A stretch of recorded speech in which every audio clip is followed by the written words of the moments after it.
ਅਜ ਸਿੱਖ ਮਿੱਤਰਾਂ ਦੀ ਵਧੇਰੀ ਏ, ਕਿਉਂ ਦਿਲੜੀ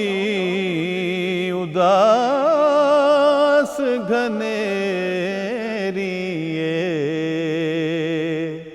ਲੂੰ ਲੂੰ ਵਿੱਚ ਸ਼ੌਕ ਚੰਗੇਰੀ ਏ, ਅੱਜ ਨੈਣਾ ਲਾਇਆ ਕਿਉਂ ਜੜੀਆਂ। نبی معظم ختمی مرتبت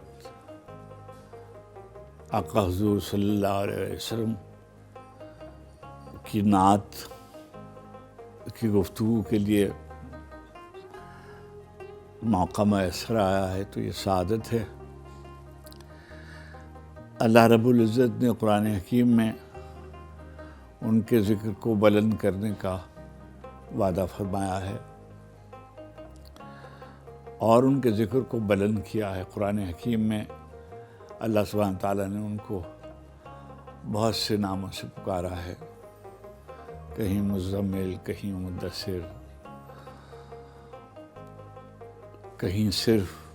عبدہ۔ یہ سب محبت کی اور ان کی منزلت کی اور ان کی فضیلت کی نشانیاں ہیں۔ اللہ کا وعدہ سچا ہے۔ ساری دنیا میں جہاں جہاں مسلمان رہتے بستے ہیں اذان ہوتی ہے، ان کے نام کو بلند کیا گیا اور قیامت تک یہ نام بلند رہے گا۔ اللہ سبحانہ تعالیٰ کے توحید کا اور ان کی وحدانیت کا اقرار کیا جاتا ہے اور نبی معظم کی خاتمیت کا، ان کی نبوت کا اعلان کیا جاتا ہے۔ سب سے پہلے جو مدح اور ثنا نعت کی صورت میں قصیدے کے طور پر پائی جاتی ہے، وہ حضور صلی اللہ علیہ وسلم کے اعلان نبوت سے پیشتر حضرت ابو طالب کا ایک قصیدہ ہے، اس کو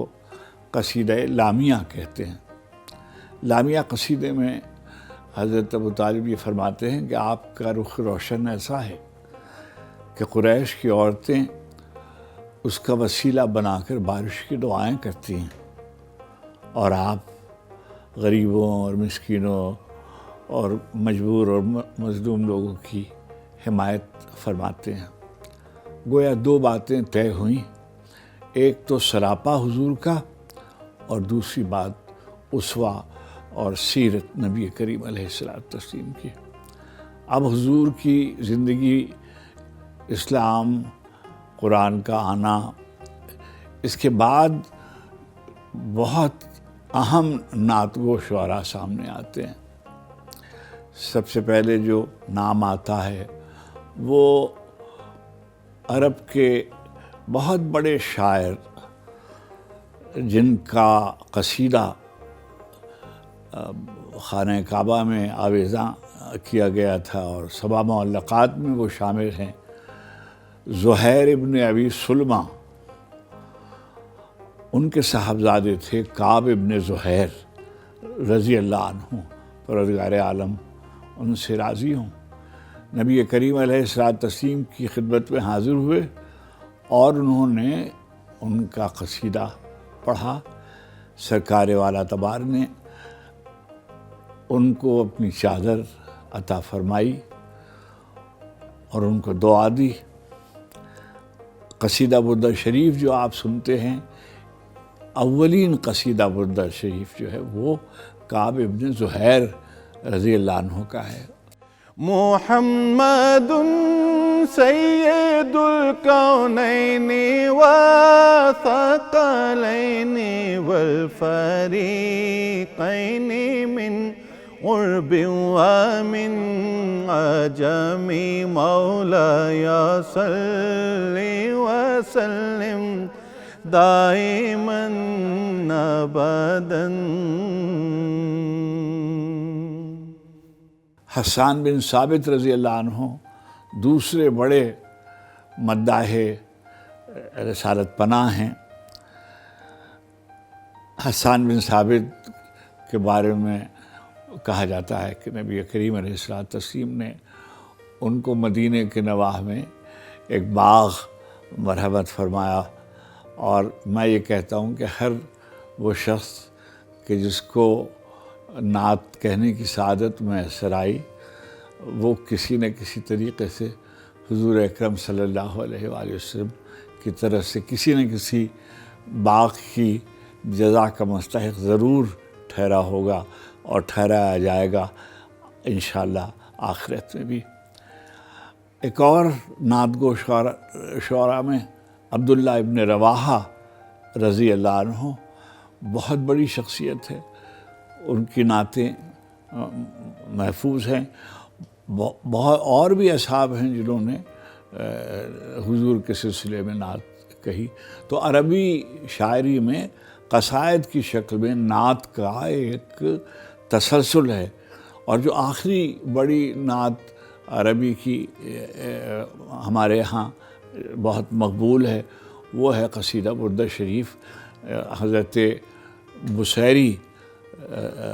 رحمۃ اللہ علیہ کا قصیدہ جو ہے۔ اور قصیدہ بردہ شریف شاید کوئی جگہ دنیا میں مسلمانوں کی ایسی ہوگی جہاں اس کی قرأت نہ کی گئی ہو اور جہاں اس کی تلاوت پڑھا نہ جاتا ہو اور جس سے کسب فیض نہ کیا گیا ہو۔ بر صغیر میں اردو میں بے شمار ان کے ترجمے ہیں، فارسی میں بے شمار ان کے ترجمے ہیں، اور ہماری جو پاکستانی زبانیں ہیں اس میں خاص طور پر میں زیادہ زبانوں کے بارے میں نہیں جانتا، مگر میں پنجابی زبان کے بارے میں جانتا ہوں کہ اس میں بھی قصیدہ بردہ شریف کے بہت اہم ترجمے کیے گئے۔ اور آج سے کچھ سالوں پہلے بابر علی شاہ صاحب کے زیر اہتمام نہایت اعلیٰ درجے کی ایک کتاب شائع کی گئی تھی، وہ انہی ترجموں پر مشتمل تھی۔ یہاں ہمارے گرد و نواح میں بہت سے ترجمے ہوئے، حامد علی صاحب کا ترجمہ ہے، اور انہوں نے پنجابی میں بھی کیا ہے، انگریزی میں بھی کیا ہے، اردو کے ترجمے میری لائبریری میں بہت سے نسخے ہیں جو قصیدہ بردہ شریف کے۔ ابھی حال ہی میں دو بہت اچھے ترجمے اردو میں ہوئے۔ یہ ایک ترجمہ ہے ہماری بہن پروفیسر نجیبہ عارف کا نواح کاظمہ کے عنوان سے، انہوں نے منظوم ترجمہ کیا ہے، اور یہ یہاں دستیاب ہے اسلام آباد میں، اور یہ منظوم ترجمہ نہایت اعلیٰ درجے کی آپ دیکھ رہے ہیں، یعنی جو نفیس کتابیں ہوتی ہیں باہر کی اس طرح کا یہ نسخہ ہے، اور بالکل ابھی جسے آپ کہیے ابھی اس کا اعلان بھی نہیں ہوا ہے، مگر انہوں نے اللہ کرم مجھے مرحمت فرمایا ہے، یہ ترجمان البردہ پروفیسر خورشید رضوی ہمارے جو میرے خیال میں اس وقت آپ کا جو مقام ہے اور جو منزلت ہے وہ یہ ہے کہ شاید ہی کوئی دوسرا آدمی عربی زبان و ادب پر اس قدر تسلط رکھتا ہو، اتنا غلبہ رکھتا ہو۔ روح میں نقش چھوڑتی صورت، روح میں نقش چھوڑتی صورت، وہ پیمبر کے ہاشمی صورت، روح میں نقش چھوڑتی صورت۔ نبی کریم صلی اللہ علیہ وآلہ وسلم کی نعت اگر ایک اچھے انداز میں پڑھی جائے تو نہ صرف سننے والا اس کے اثر کو قبول کرتا ہے بلکہ اس پیغام کی گہرائیوں تک جانے کی کوشش کرتا ہے جو ان اشعار کے ذریعے اس کا ذہن وصول کر رہا ہوتا ہے۔ اللہ رب العزت نے کلام مجید کی آیات مبارکہ کو نبی کریم صلی اللہ علیہ وآلہ وسلم کی نعت بنا کر بھیجا۔ آپ صلی اللہ علیہ وآلہ وسلم کے محامد اور محاسن کو قرآن کریم کی مختلف آیات مبارکہ میں جمع کیا گیا، اور قرآن کریم کے بارے میں ہم سب جانتے ہیں کہ جب عربوں کے سامنے اس کلام کو پیش کیا گیا تو عربوں نے اولاً یہ اظہار کیا کہ یہ تو حقیقت میں شاعری محسوس ہوتی ہے، لیکن ہم سب جانتے ہیں کہ کلام مجید شاعری نہیں ہے، نثر ہے۔ نبی کریم صلی اللہ علیہ وآلہ وسلم کے زمانہ مبارک میں اپنے مطالب اور اپنے مفاہیم کے اظہار کے دو بڑے ذرائع تھے۔ ایک خطابت، بڑے بڑے خطباء موجود تھے جو فصیح و بلیغ انداز میں خطبے کے ذریعے اپنے پیغام کو آگے پہنچاتے تھے، اور دوسرے شعراء، اور شاعری تو عربوں کی گھٹی میں پڑی ہوئی تھی۔ نبی کریم صلی اللہ علیہ وآلہ وسلم کے صحابہ کرام میں سے حضرت حسان بن ثابت رضی اللہ تعالی عنہ، حضرت نابغہ، حضرت کعب بن زہیر رضی اللہ تعالی عنہ اور دیگر صحابہ کرام کا ذکر ملتا ہے جو نبی کریم صلی اللہ علیہ وآلہ وسلم کے حضور نعت پیش فرمایا کرتے تھے۔ اور جب ہم دیکھتے ہیں نبی کریم صلی اللہ علیہ وآلہ وسلم کے خود اپنے کہے ہوئے اشعار کو، جو آپ نے خاص طور پر مختلف جنگوں کے موقع پر، اور موقع بھی وہ کہ جب گھمسان کا رن پڑا ہوا ہے، جب افراتفری کا عالم ہے، اس وقت نبی کریم صلی اللہ علیہ وآلہ وسلم نے اپنے زبان مبارک سے اپنے نبی ہونے کا اعلان کیا اور اس امر کا اعلان کیا کہ آپ جھوٹے نہیں ہیں۔ تو صحابہ کرام کے دل و دماغ پہ ان اشعار کا اثر اس طرح پڑا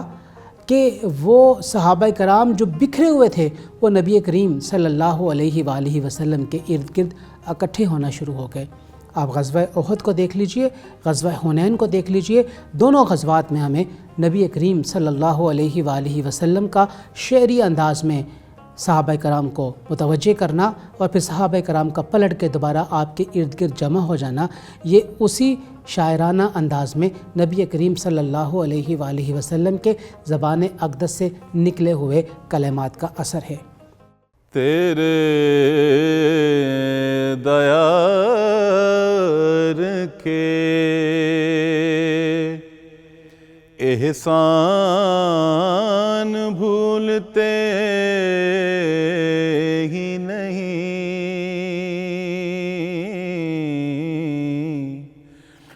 تیرے دیار کے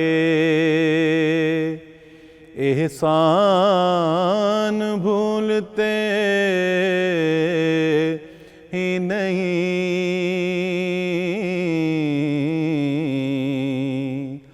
عنایتوں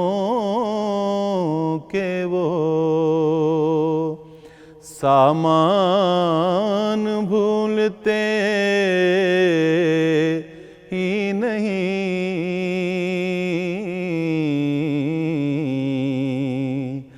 عنایتوں کے وہ سامان بھولتے ہی نہیں، تیرے دیار کے۔ عربی میں بہت قصیدے لکھے گئے۔ اچھا، اس کے بعد فارسی میں آپ دیکھیے کہ پہلے یعنی بڑے شاعروں میں سب نے ہی قصیدے لکھے ہیں۔ ہمارے فرید الدین عطار ہوں، جلال الدین رومی ہوں، ابو سعید ابو الخیر ہوں، سنائی ہوں، غالب ہوں، سب نے، مگر جیسا قصیدہ پھر ہم فارسی میں ہمارے ہاں حکیم الامت محمد اقبال نے لکھا، ویسی تحریریں شاید کم نظر آتی ہیں۔ غالب ثنائے خواجہ بیزداں گزاشتے ہیں، میں ان کی مدح کر کے اللہ کو سنا رہا ہوں۔ غالب ثنائے خواجہ بیزداں گزاشتی مون ذات پاک مرتبہ دان محمد است، بس وہ ہیں کہ جو مرتبہ دان ہیں، اس منزلت کے، اس مقام کے، اس رتبے کے، اس حیثیت کے جو اللہ سبحانہ تعالیٰ کی طرف سے ان کو عطا کی گئی ہے۔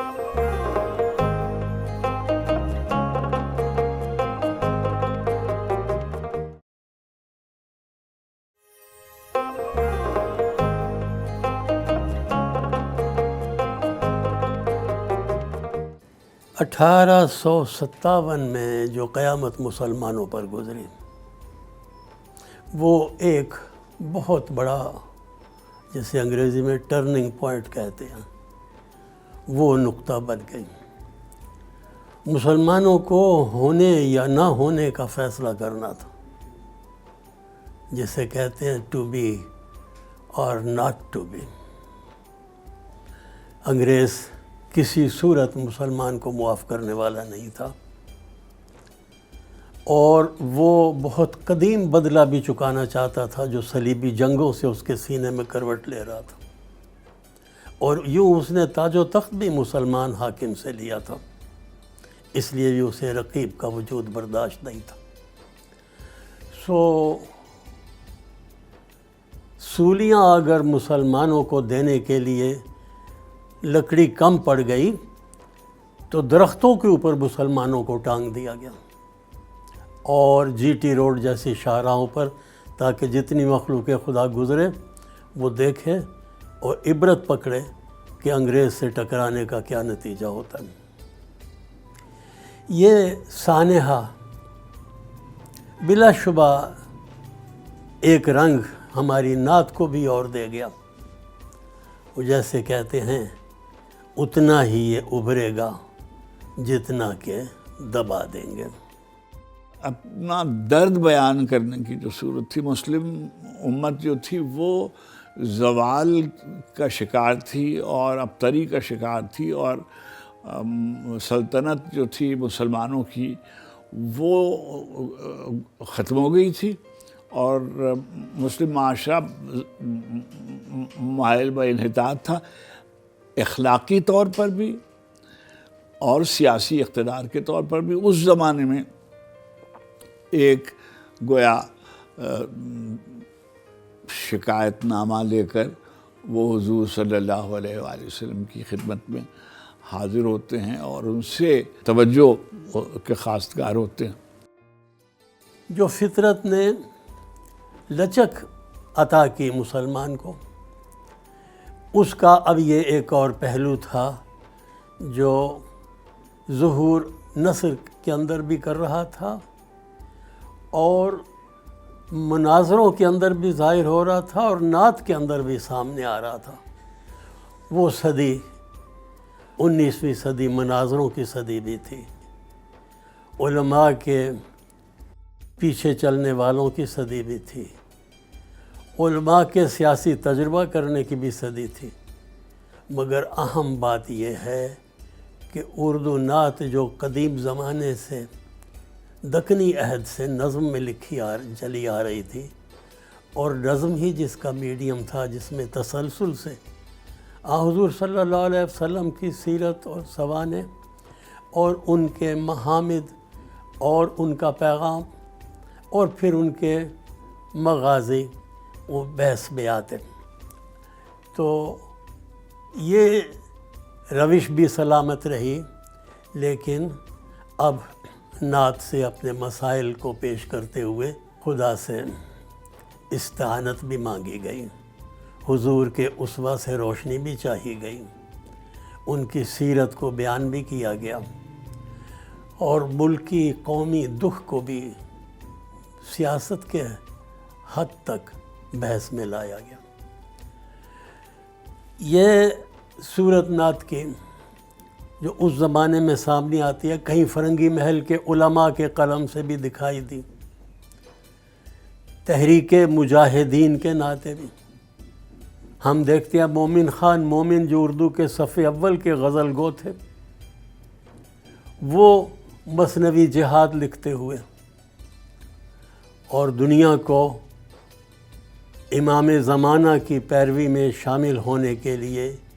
جہاد کے لیے کمر بستہ ہونے کے لیے تیار کر رہے تھے۔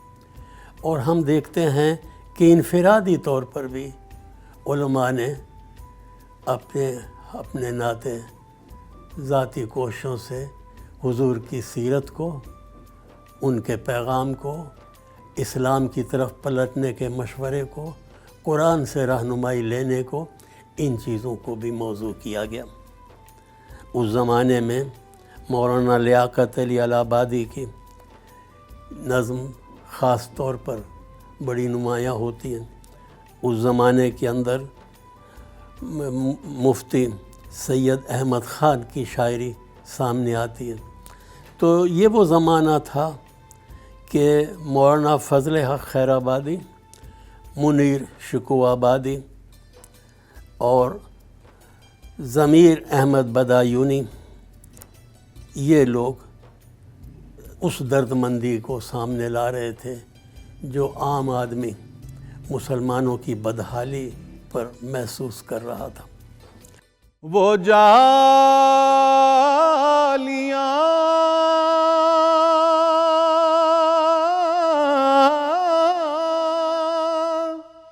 وہ دریچے وہ منبرو محراب، وہ جالیاں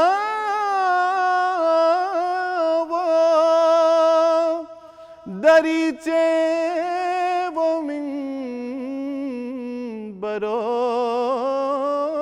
محراب، وہ در وہ روزہ وہ دربان بھولتے ہی نہیں،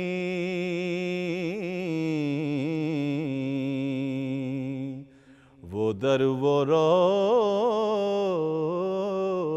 وہ دربان بھولتے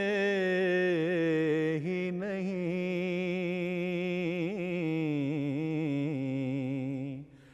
تیرے دیار کے۔ اردو زبان کا جو ایک امتیاز یہ ہے کہ یہ جب سے شروع ہوئی ہے، پہلا شاعر جو ہے قطب قلی شاہ، اس سے لے کر ابھی تک جتنی شاعری کی کتابیں چھپتی تھیں اکثر اس میں یہ روایت سعادت کے طور پر تھی کہ پہلے حمد شامل کی جاتی تھی دیوان میں، اور پھر نعت، اور اس کے بعد منقبت کے قصیدے ہوتے تھے، اور پھر شاعر اپنی غزلیات وغیرہ کرتا تھا۔ گزشتہ صدی میں آپ اگر غور کریں گے تو بعض بڑے مختلف نعت گو شعراء آپ کو سامنے ملیں گے۔ مثلا ایک بڑے شاعر ہیں امیر مینائی، اور امیر مینائی جو ہیں وہ فارسی میں بھی اور اردو میں بھی ان کے تبحر علمی اور ان کے جو شاعرانہ فضیلتیں ہیں اس کا ساری دنیا اس کا اعتراف کرتی، ان کی نعتیں ہیں، اور اس میں بہت ہی والہانہ پن بھی ہے اور احترام اور منزلت کا اعتراف اور اس کا بیان ہے۔ ایک اور شاعر جو جن کا ذکر کیا جانا چاہیے وہ حالی ہیں، اور حالی کا جو مصدر سے خاص طور پر اور استغاثی کی جو صورت ہے خاص ہے، خاصان رسول وقت دعا ہے، امت پہ تیری آ کے عجب وقت پڑا ہے۔ 1857 کا سانحہ جو کہ دلی کے دکھ کی شکل میں حالی بیان کرتے ہیں۔ تذکرہ دہلی مرحوم کا اے دوست نہ چھیڑ، نہ کہا جائے گا ہم سے یہ فسانہ ہرگز، تو اس کے اندر اتنی بڑی تباہی بیان کی گئی ہے کہ معلوم ہوتا ہے کہ دلی اس سے پہلے تو ہیروں اور جواہروں جیسے انسانوں سے بھری ہوئی تھی، جس کی ہم لوگوں نے کبھی قدر افزائی ہی نہیں کی، جس کی ہم نے کبھی یاد آوری ہی نہیں کی تھی۔ کیسا کیسا نابغہ روزگار یہاں موجود تھا، یہ مملکت کتنے بڑے لوگوں کے ہاتھوں انتظامات میں تھی۔ تو حال ہی کی پھر خاص طور پر جو مسدس ہے وہ اس نے نعت کے اندر کمال کیا، اور وہ لوگوں کے دلوں میں راسخ ہو گئی، لوگوں کے ایوان ہائے احباب میں، لوگوں کے ڈرائنگ روموں میں تذکرے میں آئی، اور لوگوں نے اسے فریم کرا کے اپنے گھروں میں لگایا۔ حال ہی کے مسدس لکھنے کے بعد ہم دیکھتے ہیں کہ قومی معاملات کو بیان کرنے کی ایک رو چلتی ہے۔ ہم ظفر علی خان کے ہاتھوں قومی و ملکی سیاسی حالات بھی دیکھتے ہیں، اور اسی طرح سے اور بڑے دانشوروں کے ہاتھوں یہ سلسلہ آگے چلتا ہے۔ اے خاور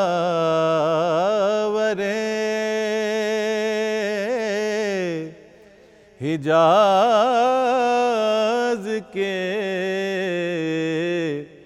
رخشندہ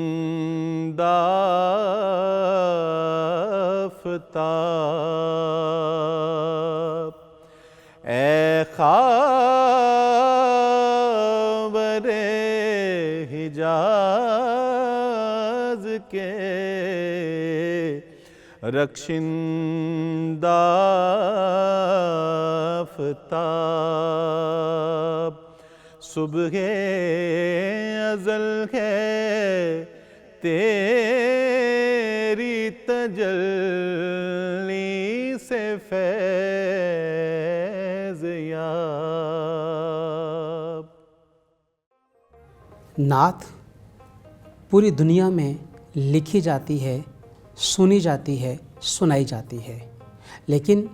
ہر علاقے کا ثقافتی اثر نعت پر اثر انداز ہوتا ہے۔ ہمارے معاشرے میں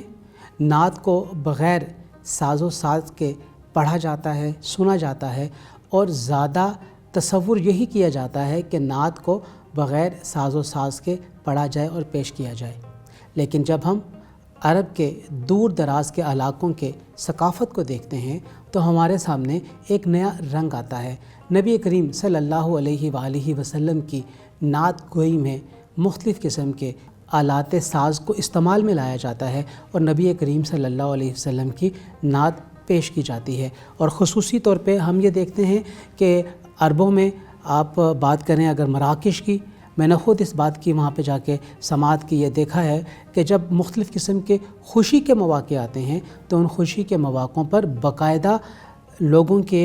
گروہ موجود ہیں، لوگوں کے ایک پارٹی ہے جو کہ ان مواقعوں کے اوپر لوگوں کے گھروں میں جاتی ہے، اور نہایت مہذب انداز میں نبی کریم صلی اللہ علیہ وآلہ وسلم کے حضور نعت کا نذرانہ پیش کیا جاتا ہے۔ ہر زبان میں نعت رسول مقبول صلی اللہ علیہ وآلہ وسلم تحریر کی گئی ہے، اور اس زبان کا اثر اس علاقے کے لوگوں پر اس نعت کے ذریعے یقینی طور پہ پڑتا ہوا نظر آتا ہے۔ آپ جب برصغیر پاک و ہند کی بات کرتے ہیں تو ہمیں یہاں پہ ایسے شعراء بھی نظر آتے ہیں جنہوں نے 3-4 زبانوں میں ایک ہی نعت میں نبی کریم صلی اللہ علیہ وآلہ وسلم کی مدح سرائی کی ہے، اور یہ اثر ہے اس خاص ثقافت کا جو کسی خاص علاقے کے اندر موجود ہوتی ہے۔ چوما ہے قدسیوں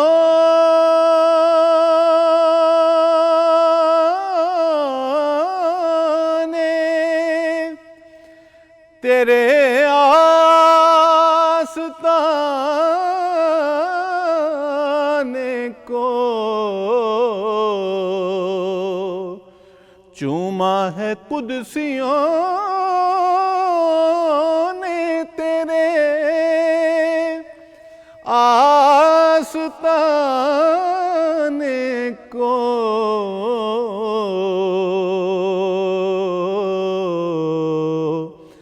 تھامی ہے آسمان نے جھک کر تیری رکاب، تھامی ہے آسمان نے جھک کر تیری رکاب، اے خاور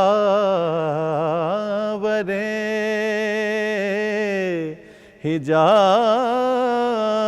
کے رخشندہ آفتاب۔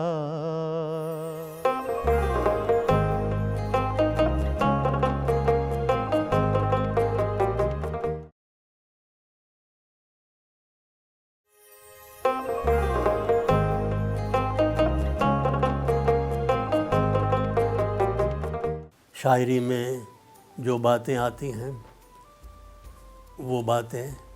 سب سے پہلے مدحت آن جناب کے حوالے سے سامنے آتی ہیں۔ ان بڑے ناموں میں شبلی، حالی، اکبر، نظم طباطبائی،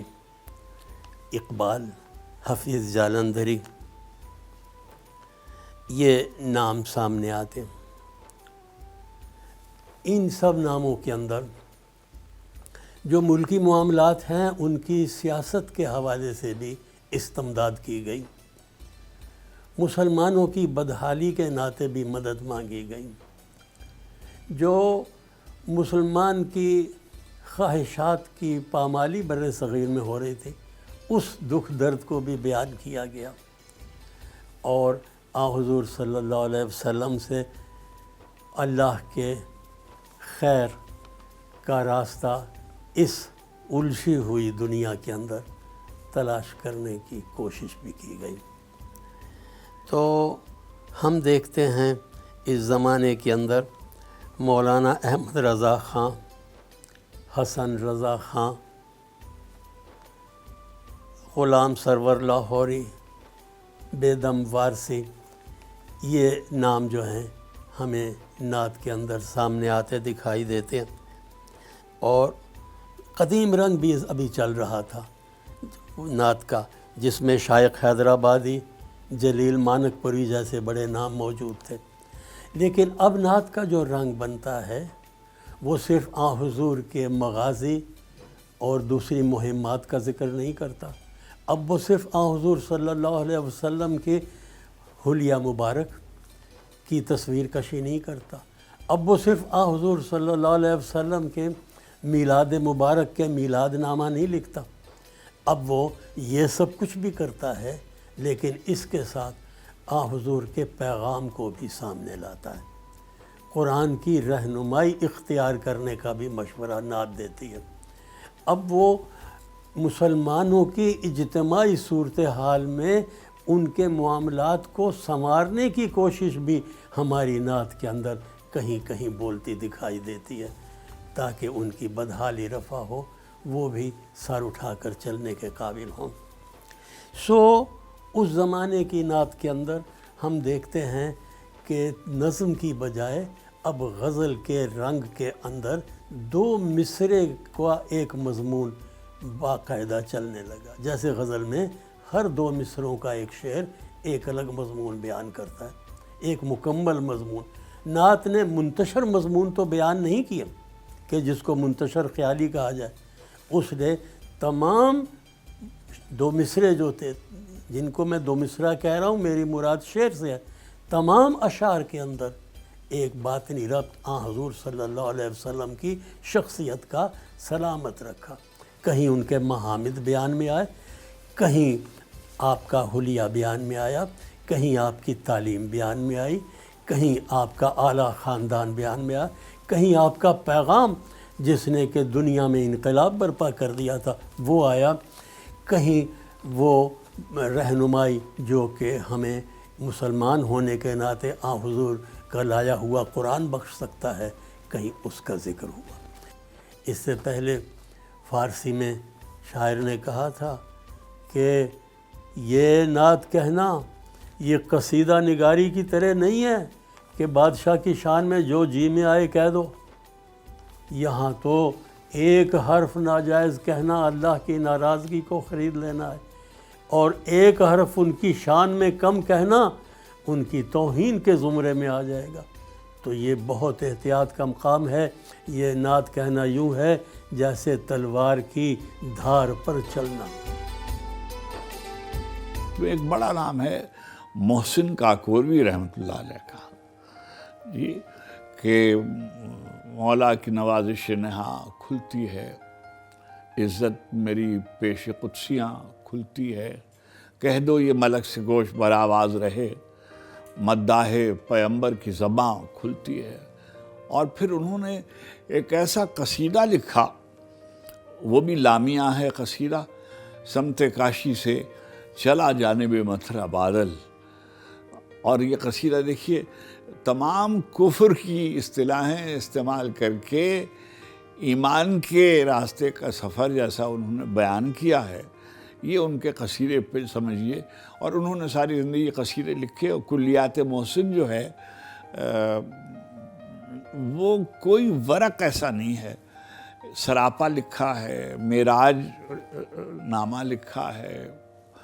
رباعیاں ہیں، سب اللہ کے رسول علیہ الصلوۃ والتسلیم کی محبت میں ڈوبا، مگر بالکل جداگانہ. پوری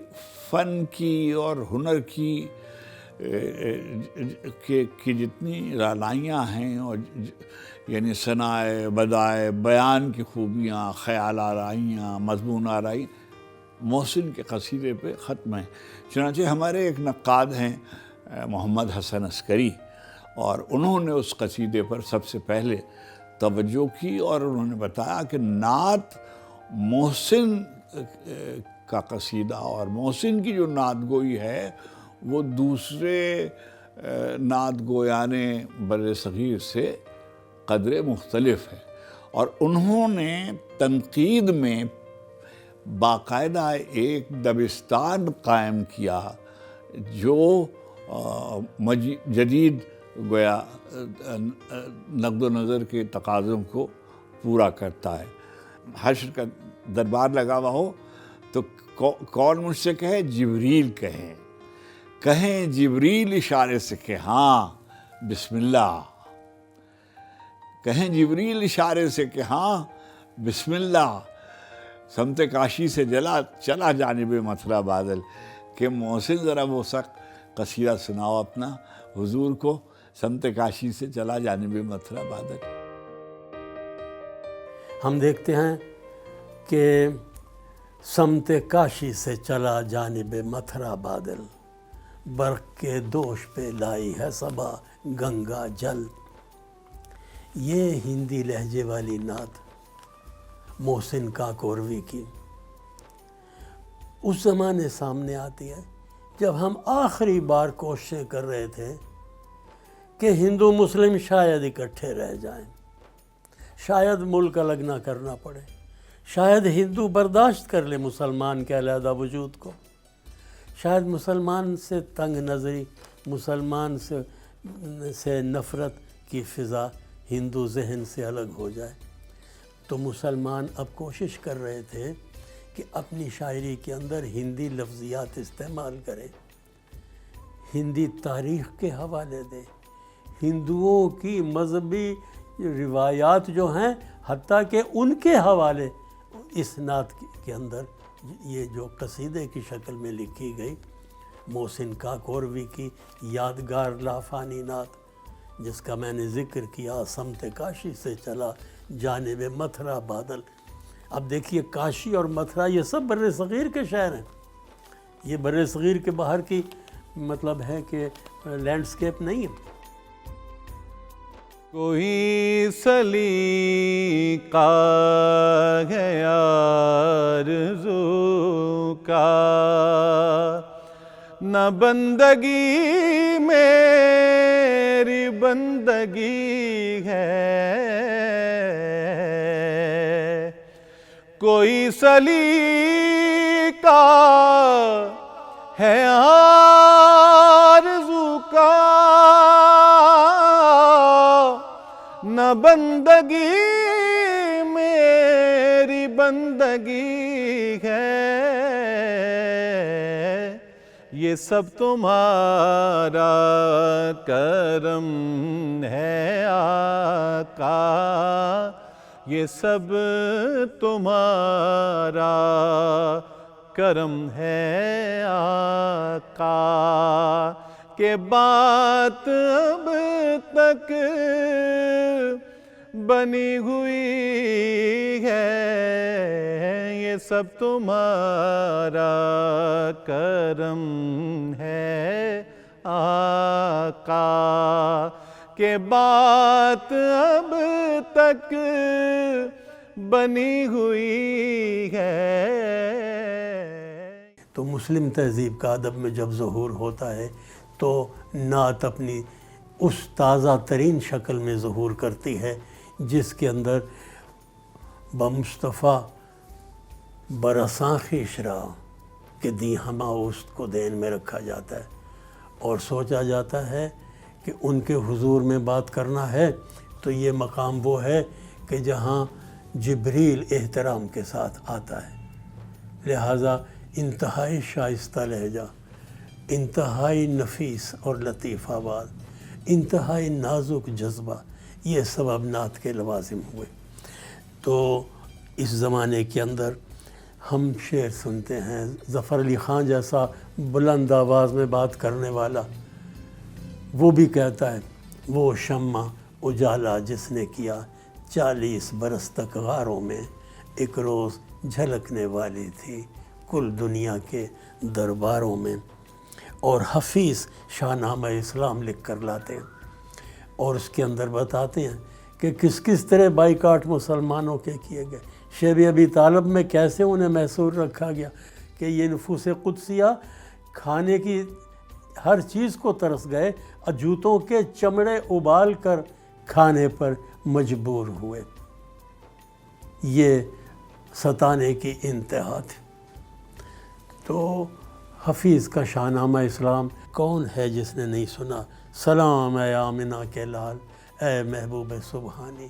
سلام اے فخر موجودات، فخر نوع انسانی، تیرے آنے سے رونق آ گئی بازار ہستی میں۔ حضرت بیدم وارسی رحمۃ اللہ علیہ، اب بیدم وارسی نے کم لکھا ہے، کلیات بیدم شائع ہو چکی ہے پاکستان میں، اور میں اپنے بچپن سے ان کی نعتیں سنتا آیا، ان کی غزلیں۔ وہ ہمارے ہاں ایک بزرگ تھے حاجی حافظ وارث علی شاہ صاحب رحمۃ اللہ علیہ دیما شریف کے، ان کے ماننے والے وارثی کہلاتے ہیں۔ تو وہ درویش تھے، کیسری رنگ کے، زرد رنگ کے کفنی سی پہنے ہوتے تھے، پابا رہنا رہتے تھے، غزل بھی کہتے تھے، اور کیا کہ تم جو چاہو تو میرے درد کا درما ہو جائے، ورنہ مشکل ہے کہ مشکل میری آسان ہو جائے، دینے والے تجھے دینا ہو تو اتنا دے دے کہ مجھے شکوہ کوتاہی دامہ ہو جائے۔ تو بیدم وارسی نے غزلیں بہت اچھی کہی، قصیدے کہے کہ آئی نسیمیں کوئے محمد صلی اللہ علیہ وسلم، کھنچنے لگا دل سوئے محمد صلی اللہ علیہ وسلم، طیبہ کی جانب جانے والو آنکھیں کھولو، ہوش سنبھالو، دیکھو رخ دل جوئے محمد صلی اللہ علیہ وسلم، کیا کعبے کا کعبہ کوئے محمد، بھینی بھینی خوشبو مہکی، بیدم دل کی دنیا لہکی، کھل گئے جب گیسوئے محمد۔ بیدم وارسی اور امیر مینائی اور محسن کاکوروی اور ایک بڑا نام، اور ایسا بڑا نام کہ جب تک اردو کی نعت اور اردو زبان زندہ ہے ان کی نعتیں پڑھی جائیں گی، وہ ہیں اعلیٰ حضرت احمد رضا خان صاحب بریلوی رحمۃ اللہ علیہ۔ انہوں نے جناب دونوں زبانوں کو میل کے اودھی اور فارسی اور چاروں زبان ملا کے بھی نعت لکھی اور وہ بھی قصیدے لکھے مصطفیٰ جان رحمت پہ لاکھوں سلام کہ مجھ سے خدمت کے قدسی کہیں رضا، یعنی جب میدان حشر ہو اور دربار لگا ہوا ہو اور نبی کریم علیہ الصلاۃ والتسلیم وہاں تشریف فرما ہوں اور تمام انبیاء اور صحابہ اور اہل بیت اور علماء سب اولیاء سب جمع ہوں، اور اس وقت نبی کریم علیہ الصلاۃ والتسلیم کسی فرشتے سے یہ کہیں کہ ذرا احمد رضا خان سے کہو کہ وہ جو میرا قصیدہ ہے نا وہ پڑھے، مجھ سے خدمت کے قدسی کہیں اے رضا، مصطفیٰ جان رحمت پہ لاکھوں سلام، وہ اعلیٰ قصیدہ پڑھ دیجئے۔ البحر ولا والموج طغى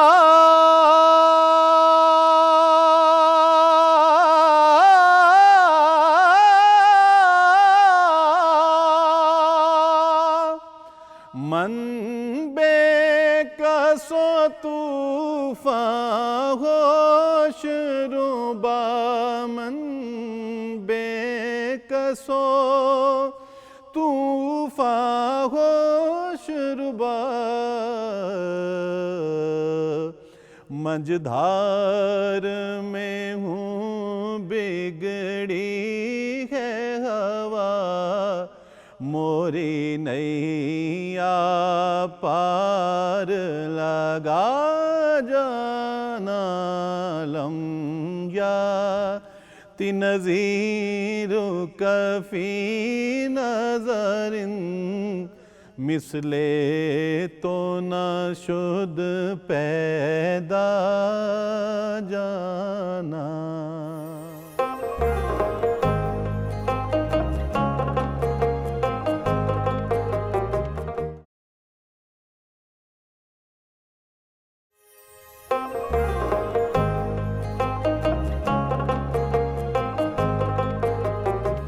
ہم نے دیکھا نعت کے اندر جو بڑی کروٹیں ہوئیں،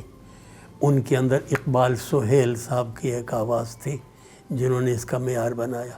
اور انہی کے اندر احمد رضا خان بریلوی کی ایک آواز ہے، اور حضور کی ہر چیز کے ساتھ محبت، ان کی ہر رویے کو اپنا معیار بنانا، ان کی نعتوں کا مجموعہ ایک وہی نہیں بے شمار۔ لم یاتی نظیروں کا فی نظر، مثلے تو نشد پیدا جانا۔ یہ اب آپ دیکھیے فارسی، عربی، ہندی، اردو، ان 4 زبانوں کے مجموعے سے نعت کہی ہے۔ سب سے ممتاز اور سب سے بڑی آواز نعت کی جو ہے وہ اقبال کی آواز ہے، فارسی میں بھی اور اردو میں بھی۔ جو اشعار نبی کریم علیہ الصلاۃ والتسلیم کی ذات گرامی کے بارے میں ہیں، اس کا میں عرض کروں کہ ملت مسلمہ کی شناخت کے لیے اور اس کی بیداری کے لیے اور اس کی فضیلت کے لیے بار بار وہ حضور کا ذکر فرماتے ہیں۔ میں نے کوئی لفظ قرآن کے علاوہ نہیں لکھا، جو بھی میں نے لکھا وہ جو بھی میں نے میری تفہیم تھی، جو فہم تھا، شعور تھا، اس کی روشنی میں قرآن کو پڑھا اور میں نے اس کو نظم کیا اور اس سے استفادہ کیا اور اس کی تبلیغ کی۔ یہ ان کی زندگی کا مشن تھا۔ اقبال کے ہاں شاعری کا لہجہ ہی حیران کن ہے۔ میں نے جب پہلے بال جبریل کو پڑھا تو مجھے یقین ہی نہیں آیا کہ کیا یہ لہجہ بھی ہو سکتا ہے غزل کا۔ محمد بھی تیرا، جبریل بھی، قرآن بھی تیرا، مگر یہ حرف شیریں ترجمہ تیرا ہے یا میرا۔ اسے صبح ازل انکار کی جرت ہوئی کیوں کر، مجھے معلوم کیا وہ رازداں تیرا ہے یا میرا؟ خیمہ افلاک کا استادہ اسی نام سے ہے، نبض ہستی تپش آمادہ اسی نام سے ہے، کی محمد سے وفا تو نے تو ہم تیرے ہیں، یہ جہاں چیز ہے کیا لوح و قلم تیرے ہیں۔ یہ ہے اقبال کا لہجہ، ایسے لگتا ہے قرآن بول رہا ہے، ایسے لگتا ہے حدیث والی باتیں، قرآن والی باتیں سامنے آ رہی ہیں۔ تو اقبال کے پاس ایک جلال بھی ہے، اقبال لفظ کو اس کی شان کے حوالے سے استعمال کرتا ہے، اس کی نرمی کے حوالے سے استعمال نہیں کرتا، لیکن کرشمہ یہ ہے کہ نرمی شعر کی ضرورت ہے، سختی ضرورت نہیں ہے۔ اقبال لفظ کو شان کے حوالے اور ٹھاٹھ کے حوالے سے برتتا ہے، لیکن وہ وہی حسن پیدا کرتا ہے جو کہ دوسرے شاعر نرمی سے پیدا کرتے ہیں، اس کا شعر دلوں میں ترازو ہو جاتا ہے۔ نگاہ عشق و مستی میں وہی اول وہی آخر، وہی قرآن وہی فرقان وہی یاسین وہی طٰہٰ، لوح بھی تو قلم بھی تو تیرا وجود الکتاب، گنبد آبگینہ رنگ تیرے محیط میں حباب۔ وہ دانائے سبل ختم الرسل مولا کل جس نے غبار راہ کو بخشا، فروغ وادی سینا، نگاہ عشق و مستی میں وہی اول وہی آخر، وہی قرآن وہی فرقان وہی یاسین وہی طٰہٰ۔ کسی دوسرے شاعر کو یہ جرت نہیں ہوئی کہ وہ یہ بات کہتا جو اقبال نے کہی کہ اگر میں نے قرآن سے یکسر منہ بھی انحراف کیا ہو تو اللہ سبحانہ تعالیٰ روز محشر خار و رسوا کن مرا، تو مجھ کو قیامت کے دن رسوائی نصیب ہو، اور سب سے بڑی سزا کیا آپ نے لیے تجویز کی؟ بے نصیب از بوسے پاکن مرا، میں نبی کریم علیہ الصلاۃ والتسلیم کے قدم مبارک کا بوسہ بھی دینے کی سعادت سے محروم کر دیا جاؤں اگر میں نے قرآن سے یکسر منہ انحراف کیا ہو۔ حسین احمد مدنی انہوں نے ایک بات ایسی کہی کہ زدیوبند حسین احمد این چه بول عجیب سرود بر سر منبر کے قوم از وطن است، چه بے خبر ز مقام محمد عربی عجم ہنوز نہ دانت رموز الدین ورنہ۔ تو انہوں نے ایک بیان دیا کہ قومیں جو ہیں وہ وطن سے بنتی ہیں، تو اقبال نے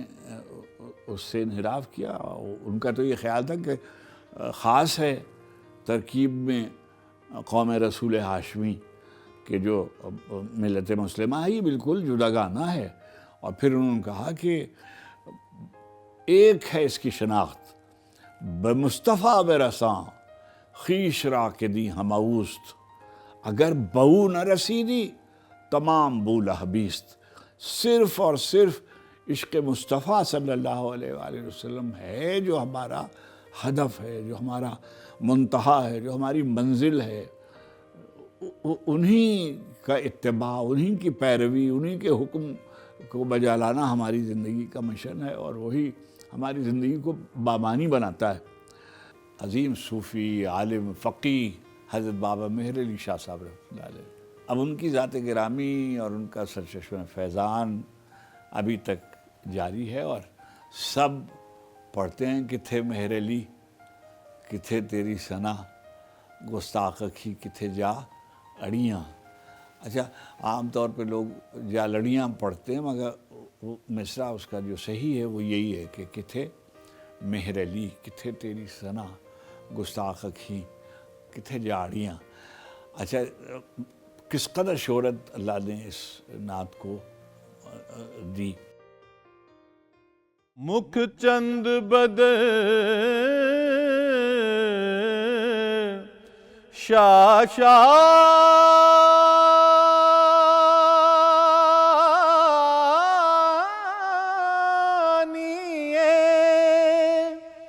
متھے چمکے لاٹ نورانیے،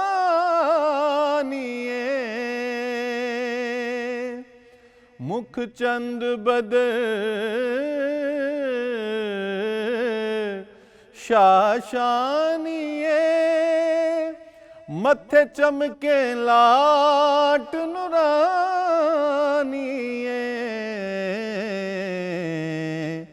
کالی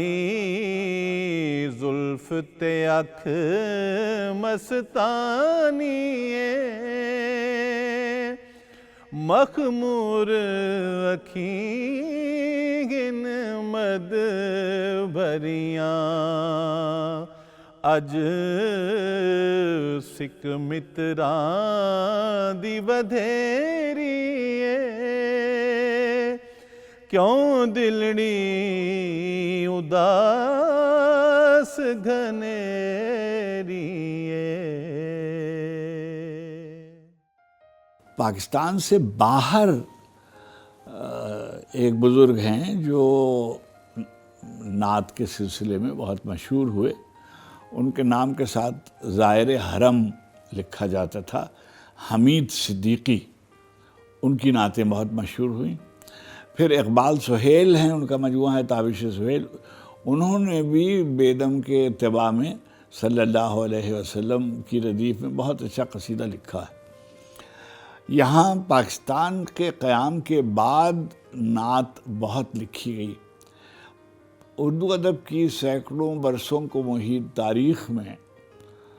کبھی نعت کے اتنے مجموعے نہیں چھپے جتنے پاکستان کے قیام کے بعد چھپے، اور گزشتہ 50 برس میں تو بہت مجموعے چھپے۔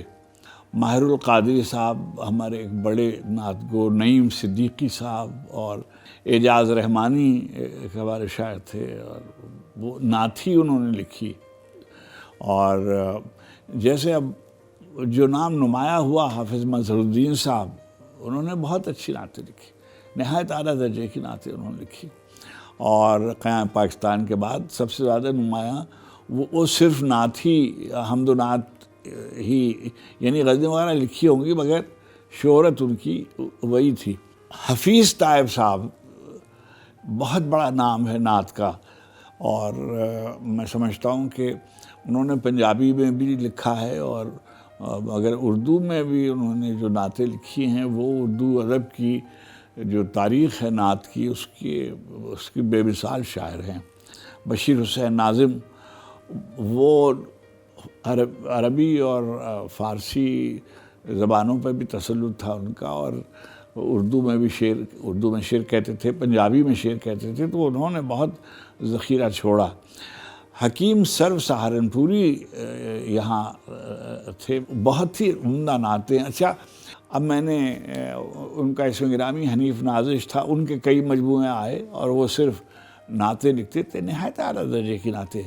یعنی میرے نزدیک وہ بہت اہم شاعر ہیں لیکن نظر انداز ہوئے۔ در پہ آیا ہوں بڑی مشکل کے بعد، اے میری عمر رواں آہستہ چل، بارگاہ قدس میں آہستہ بول، ہونا سب کچھ رائے گاں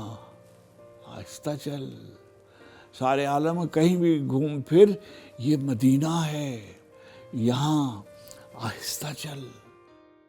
میرا پیمبر عظیم تر ہے،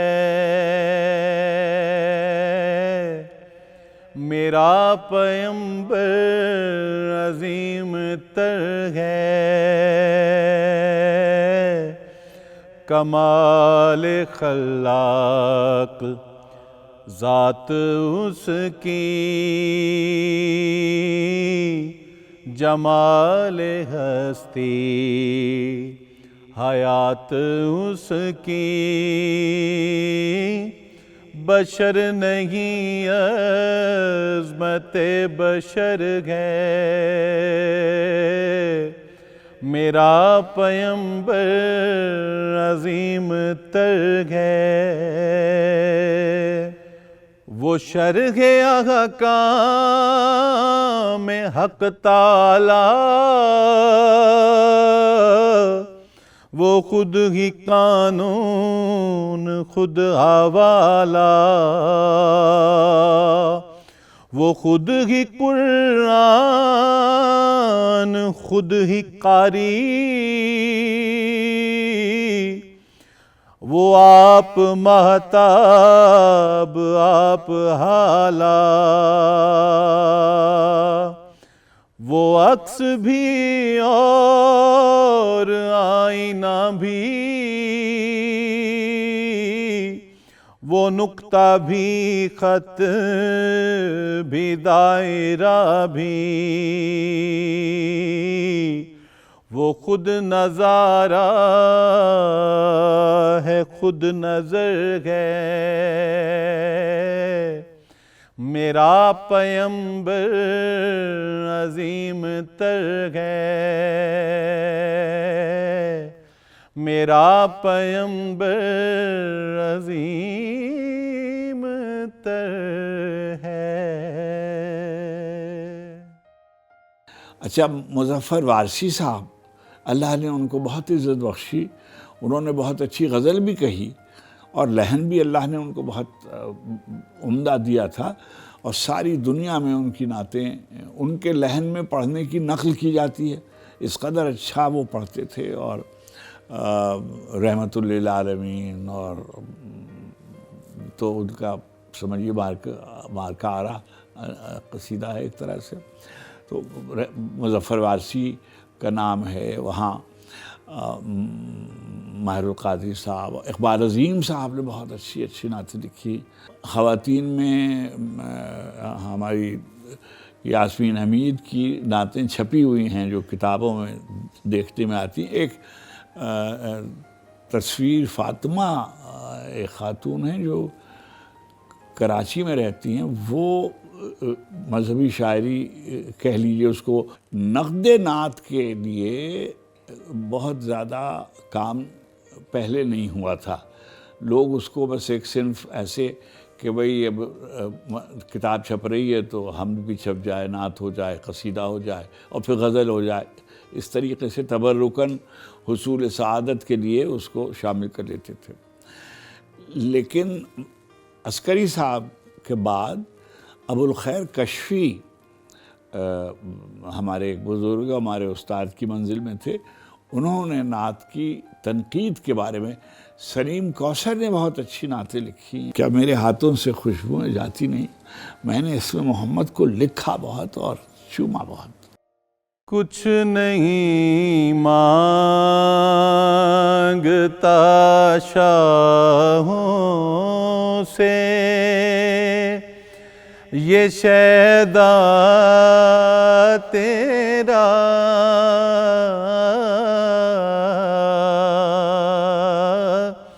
کچھ نہیں مانگتا شاہوں سے یہ شیدا تیرا، اس کی دولت ہے فقط نقش کف پا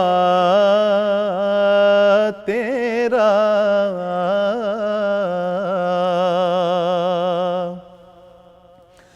لوگ کہتے ہیں کہ سایہ تیرے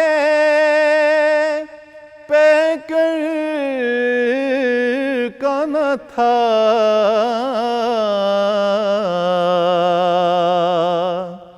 لوگ کہتے ہیں کہ سایہ تیرے پیکر کا نہ تھا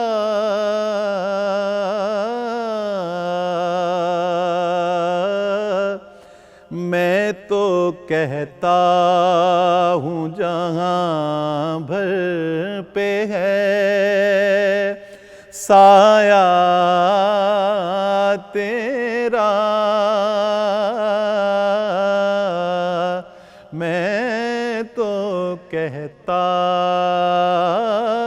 ہوں جہاں بھر پہ ہے سایہ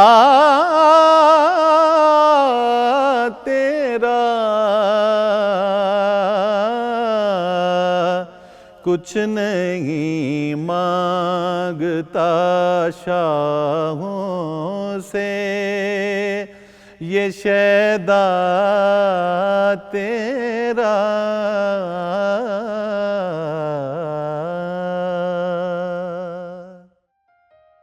ہماری زندگی کا حقیقی مدعا اور مقصد کیا ہے؟ ایک طرف اللہ وحدہ لا شریک کی عبادت اور دوسری طرف اللہ وحدہ لا شریک کے آخری نبی محمد مصطفیٰ صلی اللہ علیہ وآلہ وسلم کی ذات گرامی کے ساتھ نہ صرف محبت کا اظہار بلکہ اس جذبے کا بھی اظہار کہ اسی محبت کے نتیجے میں ہمیں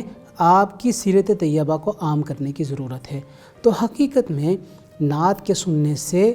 ایک روحانی کیف پیدا ہوتا ہے اور اسی روحانی کیف کے نتیجے میں وہ مسلمان زیادہ باعمل،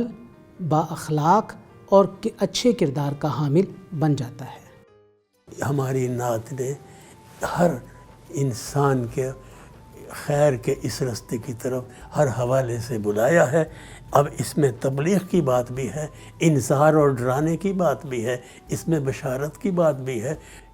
کیسے نام ہیں، کیسے لوگ ہیں جنہوں نے زندگیاں صرف کر دی، وقف کر دی نعت کہنے کے لیے۔ ایسے بھی لوگ جنہوں نے دوبارہ نہیں کہا، اور یہ ایک سلسلہ پیر نصیر الدین نصیر تک چلتا ہے۔ اللہ اس سلسلے کو سلامت رکھے اور یہ شمع دست بدست آخری مسلمان تک جائے، قیامت کے آنے تک یہ کام جاری رہے، یہ شمع دست بدست آگے بڑھتی جائے۔ تنم فرسودہ جا پارا زِ ہجران یا رسول اللہ تنم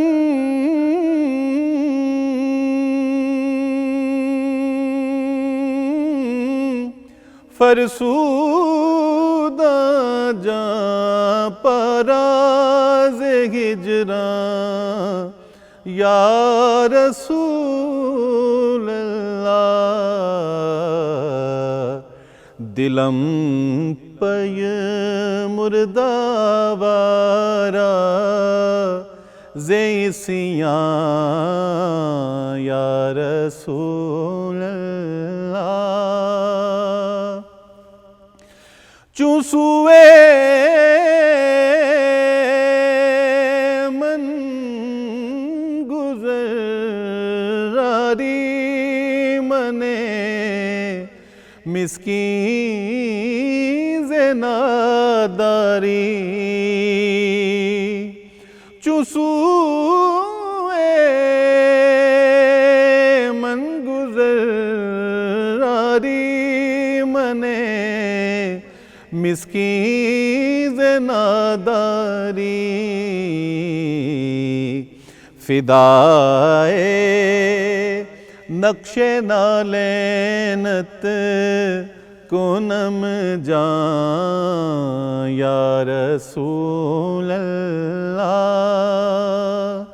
فدائے نقش نالینت کنم جان یا رسول اللہ